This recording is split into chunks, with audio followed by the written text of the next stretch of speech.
जय हिंद दोस्तों। तो आप देख रहे हैं हमारा यूट्यूब चैनल अमन कुमार। आज मैं आपको बताने वाला हूँ chapter number 15 of the production management and quality control of the entrepreneurship. ठीक है, एंटरप्रेन्योरशिप का जो सीरीज चल रहा था उसका चैप्टर नंबर 15 लेकर के आगे देखिए। ये चैप्टर है आपका एक सीक्वेंस में चल रहा है।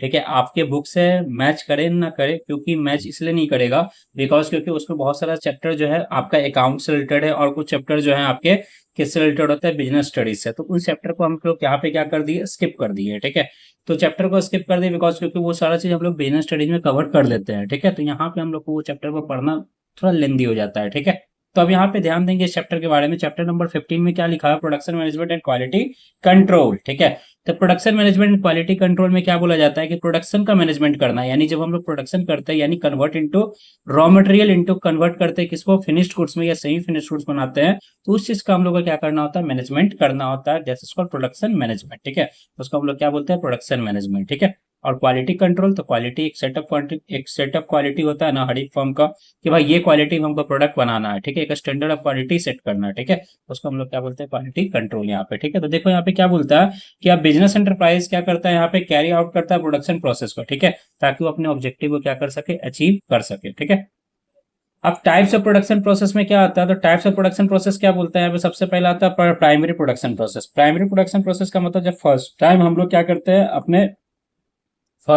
क्या करते हैं, जब किसी रॉ मटेरियल को लेकर के आते हैं, उसको हम लोग क्या बोलते हैं, प्राइमरी प्रोडक्शन प्रोसेस। आप लोग पढ़े होंगे ना, primary primary industry, secondary industry, tertiary industry, उसी तरह से ये प्राइमरी प्रोडक्शन है। ठीक है, जहां पर हम लोग नेचुरल रिसोर्सेज का यूज करके हम लोग क्या करते हैं, प्रोवाइड करवाते हैं क्या, रॉ मटेरियल। ठीक है, जो कि अदर इंडस्ट्रीज को प्रोवाइड किया जाता है। ठीक है, तो उसको हम लोग क्या बोलते हैं, प्राइमरी इंडस्ट्री, जिसके अंदर में दो तरह का ये आता है प्रोडक्शन प्रोसेस। पहला आता है जेनेटिक, दूसरा आता है एक्सट्रैक्टिव। एक्सट्रैक्टिव का मतलब क्या होता है, जिसको हम लोग एक्सट्रैक्शन करके निकालते हैं। ठीक है, तो जमीन के अंदर से निकाला जाता है, उसको हम लोग क्या बोलते हैं यहाँ पे, एक्सट्रैक्टिव। ठीक है, और जेनेटिक क्या होता है, यहाँ पे बोलता है bring a breed of animals. ठीक है, breed of animals vegetables are improved and made for more useful. ठीक है, मतलब ये बोलता है कि भाई जेनेटिक का मतलब जिसको हम लोग ने लगाया है। ठीक है, जैसे पेड़ पौधा ये सब हो गया, क्या हो गया आपका, वो जेनेटिक हो गया। लेकिन एक्सट्रैक्टिव का मतलब क्या होगा, जिसको हम जमीन के अंदर से निकालते हैं, उसको हम लोग क्या बोलते हैं, एक्सट्रैक्टिव। ठीक है, नेक्स्ट आता है secondary production process. Secondary production process में आता है दो तरह का प्रोडक्शन प्रोसेस।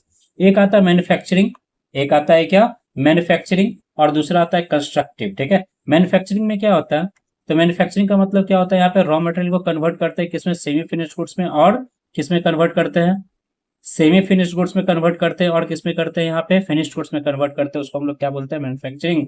ठीक है, अब मैन्युफैक्चरिंग में चार इंडस्ट्री आते हैं। ठीक है, कौन कौन सा, पहला आता है एनालिटिकल। ठीक है, एनालिटिकल, दूसरा आता है प्रोसेसिंग, तीसरा आता है सिंथेटिकल, और चौथा आता है असेंबलिंग। ठीक है, एनालिटिकल का मतलब क्या होता है, जिससे आप लोग एक रिसोर्सेज से आप क्या करते हैं, दो तीन चीज बनाते हैं। ठीक है, यानी एक प्रोडक्ट से आप दो तीन प्रोडक्ट तैयार कर रहे हैं, उसको हम लोग क्या बोलते हैं, एनालिटिकल इंडस्ट्री। प्रोसेसिंग इंडस्ट्री का मतलब क्या हुआ, किसी चीज को जब हम लोग प्रोसेस करके बनाते हैं ना, जैसे एग्जांपल लेते हैं, शुगर केन से आप लोग क्या बनाते हैं, शुगर बनाते हैं, तो उसको बिना प्रोसेस किए बना सकते हैं क्या, तो उसको क्या करना पड़ता है, आपको प्रोसेस करना पड़ता है, उसको हम लोग क्या बोलते हैं, प्रोसेसिंग इंडस्ट्री। सिंथेटिक इंडस्ट्री क्या होता है, जैसे सीमेंट मैन्युफैक्चर को आप मिक्सिंग करते हैं, ठीक है, लाइमस्टोन बनाने के लिए, फिर उसके बाद बोलता है कि यहाँ पे कोल वगैरह हो गया। ठीक है, वो सारा चीज बना करके आप लोग क्या करते हैं, सीमेंट मैन्युफैक्चर करते हैं, इसमें कोयला, लाइमस्टोन, ठीक है, ये सारा चीज क्या होता है, मिलता है। ठीक है, वो सारी चीज को मिला करके आप क्या करते हैं, बनाते हैं, यानी दो रॉ मटेरियल से आप एक मटेरियल बना रहे हैं, उसको हम लोग क्या बोलते हैं, सिंथेटिक इंडस्ट्री। ठीक है, असेंबली का मतलब क्या हुआ कि किसी भी चीज को असेंबल करके बनाना। ठीक है, उसको हम लोग क्या बोलते हैं, असेंबलिंग इंडस्ट्री। अगला आता है कंस्ट्रक्टिव इंडस्ट्री। अब एक बार बताओ, बिल्डिंग बनाना है तो बिल्डिंग ऐसे ही बन जाएगा क्या, नहीं ना, उसके लिए सारा चीज हमारे पास होना चाहिए। ठीक है, तो ये बिल्डिंग कंस्ट्रक्टिव इंडस्ट्री का मतलब क्या है, कंस्ट्रक्शन तैयार करना। ठीक है, बिल्डिंग इंफ्रास्ट्रक्चर को डेवलप करना। ठीक है, उसको हम लोग क्या बोलते हैं, कंस्ट्रक्टिव इंडस्ट्री। नेक्स्ट आता है ट्रेसरी। अब प्रोडक्ट बन गया तो प्रोडक्ट को कहाँ तक पहुंचाना है हमको, फैक्ट्री से कहाँ तक पहुंचाना है, मार्केट तक। ठीक है, तो उसके लिए ट्रांसपोर्टेशन फैसिलिटीज लगेगा, हाँ बिल्कुल लगेगा। पैसा नहीं है, पैसा लाने के लिए हम लोग बैंक का हेल्प लेते हैं, हाँ लेते हैं। ठीक है, इंश्योरेंस करवाते हैं। ठीक है, ताकि सामान अगर जा रहा हो रास्ते में कुछ हो ना जाए। ठीक है, एडवर्टाइजमेंट करवाते हैं ताकि हमारा प्रोडक्ट ज्यादा से ज्यादा बिके। ठीक है, वेयर हाउस का फैसिलिटीज लेते हैं कि अगर कस्टमर मांगेगा तो क्या हम उसको दौड़ दौड़ के जाके सामान देंगे क्या, तो उसके लिए हमको एक वेयर हाउस रखना पड़ता है। तो ये सारा क्या आता है, आपका इंडस्ट्री के अंदर में आता है, टाइप्स ऑफ प्रोडक्शन प्रोसेस के अंदर में आता है। अब आता है पॉइंट क्या, नेक्स्ट टॉपिक क्या आपका, प्रोडक्शन मैनेजमेंट। ठीक है, प्रोडक्शन मैनेजमेंट का मतलब क्या होता है कि ये ऑल प्रोसेस को जो कि रिक्वायरमेंट है, ठीक है, जो कि सपोर्ट करता है आपके ऑपरेशन और बिजनेस को, ठीक है, उन सारे चीज इसमें इंक्लूड कर दिए जाते हैं, जिसको हम लोग क्या बोलते हैं, प्रोडक्शन मैनेजमेंट बोलते हैं। ठीक है, तब कुछ यहाँ पे एलिमेंट होता है, जैसे कि प्रोडक्ट का डिजाइन, ठीक है। सबसे पहला आता है क्या, प्रोडक्ट का डिजाइन। आपके प्रोडक्ट का डिजाइन कैसा होना चाहिए, बहुत ही मोस्ट इंपॉर्टेंट फैक्टर होता है आपके प्रोडक्ट का डिजाइन, ठीक है। और ये एक स्ट्रेटेजिक डिसीजन बनाया जाता है, क्योंकि प्रोडक्ट का डिजाइन एक बार तय होता है, ठीक है, और वही आपका क्या होता है, यूज होते रहता है बार बार बार बार। वही प्रोडक्ट का डिजाइन क्या होते रहता है, लंबे समय तक यूज होते रहता है, ठीक है। तो आपको एक प्रोडक्ट का डिजाइन बहुत सोच समझ के रखना चाहिए। तो उसमें क्या क्या इंपॉर्टेंट फैक्टर होता है जिसका आपका ध्यान रखना पड़ता है। सबसे पहले आपका प्रोडक्ट का डिजाइन जो होगा वो क्या होना चाहिए, स्टैंडर्डाइजेशन होना चाहिए। प्रोडक्ट सिंपल होना चाहिए, ठीक है, ज्यादा पेचीदा ना होना चाहिए जिसको कस्टमर को समझ में ही नहीं आए, ठीक है। प्रोडक्ट का वैल्यू होना चाहिए अच्छा खासा, ठीक है। कंज्यूमर के अकॉर्डिंग क्वालिटी बना के रखना होगा। मार्केट को, डिमांड को देखना पड़ता है। तो ये सब देख करके आप लोग क्या करते हैं, प्रोडक्ट का डिजाइन तय करते हैं, ठीक है। नेक्स्ट आता है प्लांट लोकेशन, ठीक है। प्लांट का लोकेशन भी क्या होता है, बहुत इंपॉर्टेंट फैक्टर है, ताकि आपका सामान जो है, रॉ मटेरियल जो है, इजिली पहुंच सके आपके फैक्ट्री गेट तक, और आपके फैक्ट्री गेट से फिनिश्ड गुड्स को आप इजिली मार्केट तक पहुंचा सके। तो ये प्लांट का लोकेशन आपका सही जगह होना चाहिए, ठीक है। नेक्स्ट आता है इस केस में क्या, प्लांट लेआउट, ठीक है। प्लांट लेआउट का मतलब क्या होता है कि प्लांट के अंदर में जो फैसिलिटीज है, ठीक है, वो फिजिकल फैसिलिटीज वहां पे होना चाहिए, ताकि सब लोग इजी तरीके से क्या कर सके, अच्छे तरीके से काम कर सके, उनका प्रोडक्टिविटी बढ़ सके, ठीक है। जैसे water facilities, machine, personal, raw material, ठीक है, फिनिश्ड, ये सारा चीज वहां पे क्या होना चाहिए, फिजिकल फैसिलिटीज अवेलेबल होने चाहिए, ठीक है, ताकि वो अच्छे तरीके से काम कर पाए। अब आता है क्या, benefit of effective plant layout, ठीक है। बेनिफिट क्या होता है इफेक्टिव प्लांट लेआउट का, तो बोलता है इंक्रीज इन प्रोडक्टिविटी, ठीक है। क्या होता है, इंक्रीज इन प्रोडक्टिविटी। प्रोडक्टिविटी को इंक्रीज करने के लिए आपको क्या करना पड़ता है, प्लांट लेआउट लगाना पड़ता है, ठीक है। फिजिकल फैसिलिटीज को अरेंज करना पड़ता है, ताकि लोग क्या कर सके, ऑप्टिमम यूटिलाइजेशन कर सके उस एरिया का, ठीक है। ऑप्टिमम यूटिलाइजेशन हो सके उस एरिया का, इसलिए आपको फिजिकल फैसिलिटीज का जरूरत पड़ता है। बेटर सुपरविजन हो सके, कंट्रोल हो सके, ठीक है, ताकि लोग अच्छे तरीके से क्या कर सके, काम करे, इसलिए प्लांट लेआउट का जरूरत होता है, ठीक है। नेक्स्ट आता है बेटर वर्किंग एनवायरनमेंट बनाने के लिए भी प्लांट लेआउट का जरूरत पड़ता है, ठीक है। इकोनॉमिक इन मटेरियल हैंडलिंग, ठीक है।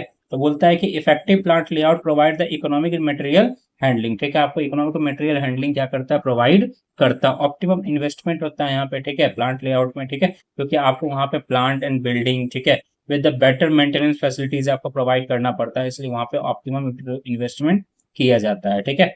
नेक्स्ट पॉइंट आता है इस चैप्टर का क्या, क्वालिटी कंट्रोल, ठीक है। ये बहुत ही इंपॉर्टेंट फैक्टर होता है किसी भी बिजनेसमैन के लिए, कि क्वालिटी पे ध्यान रखना बहुत जरूरी है, क्योंकि कस्टमर को सेटिस्फाई करना भी बहुत जरूरी है। तो आप अगर क्वालिटी अगर बेकार कर दीजिएगा तो कस्टमर आपसे सेटिस्फाई नहीं होंगे, और कस्टमर एक बार सेटिस्फाई नहीं होंगे तो फिर आपका कस्टमर आपके पास आएगा ही नहीं दोबारा, ठीक है। तो बोलता है कि quality control is the process used by the businessman to ensure their product और services and meet the consistent, ठीक है, कंसिस्टेंट क्या, स्टैंडर्ड ऑफ क्वालिटी। वो देखते रहता है कि भाई स्टैंडर्ड ऑफ क्वालिटी क्या है हमारे प्रोडक्ट का, हमारा प्रोडक्ट सही तरीके से बिकना चाहिए, जिस क्वालिटी को मेंटेन करना चाहिए हमारा प्रोडक्ट, क्या वो क्वालिटी को मेंटेन कर पा रहा है या नहीं कर पा रहा है, इसलिए आप लोगों को क्या करना पड़ता है, क्वालिटी कंट्रोल करते रहना पड़ता है, ठीक है। नेक्स्ट आता है कुछ की एस्पेक्ट्स होता है क्वालिटी कंट्रोल का, तो क्या क्या होता है, सबसे पहले आप क्या करते रहिए, इंस्पेक्शन करते रहिए, टेस्टिंग करते रहिए, ठीक है, जैसे आपको पता चलते रहेगा कि आपका क्वालिटी कैसा है आपके प्रोडक्ट का, यानी रेगुलर एग्जामिनेशन होना चाहिए आपके प्रोडक्ट और सर्विसेज का, ठीक है। स्टैंडर्ड फिक्स करिए, ठीक है, कि भाई आपके क्वालिटी का जो लेवल है इससे नीचे नहीं होना चाहिए, ठीक है। करेक्टिव एक्शन लीजिए अगर नीचे होता है और स्पेसिफिकेशन नहीं आया आपके प्रोडक्ट में, तो उसके लिए क्या लिए, कुछ करेक्टिव एक्शन लीजिए, ठीक है, और उसमें क्या करते रहिए, कंटिन्यूअस इंप्रूवमेंट करते रहिए, कि आपका क्वालिटी और प्रोडक्ट जो है बढ़िया रहे, ठीक है। नेक्स्ट टॉपिक आता है क्या, यहाँ पे ऑब्जेक्टिव ऑफ क्वालिटी कंट्रोल। भाई क्यों करते हैं हम लोग क्वालिटी कंट्रोल, एक बात बताओ तो, क्यों करते हैं। तो सबसे पहले तो ये होता है ना कि क्वालिटी का स्टैंडर्ड को मेंटेन करने के लिए, ठीक है।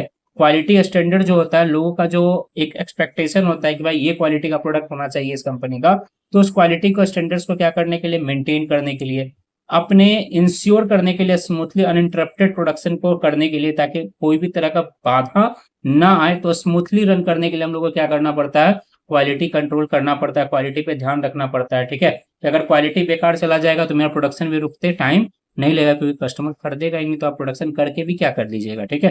तो आप बोलता है इंश्योर होना पड़ता है क्या, स्मूथ एंड अनइंटरप्टेड प्रोडक्शन के लिए। अगला आता है कि इवेल्युएट करना पड़ता है method and process of production को, ठीक है। हमेशा क्या करते रहिए, इवेल्युएट करते रहिए कि आप किस मेथड को फॉलो कर रहे हैं और किस प्रोसेस से आप प्रोडक्शन कर रहे हैं, ठीक है। डिटरमाइन करना होता है क्या, एक्सटेंट ऑफ क्वालिटी डेविएशन, ठीक है। क्वालिटी के लिए आपको क्या करना पड़ता है, डिटरमाइन बताना पड़ता है, एक स्टडी करना पड़ता है कि भाई आपको क्वालिटी क्या लगाना है यहाँ पे, ठीक है। उसी के अकॉर्डिंग क्या होता है, आपका प्रोडक्ट तैयार किया जाता है, ठीक है।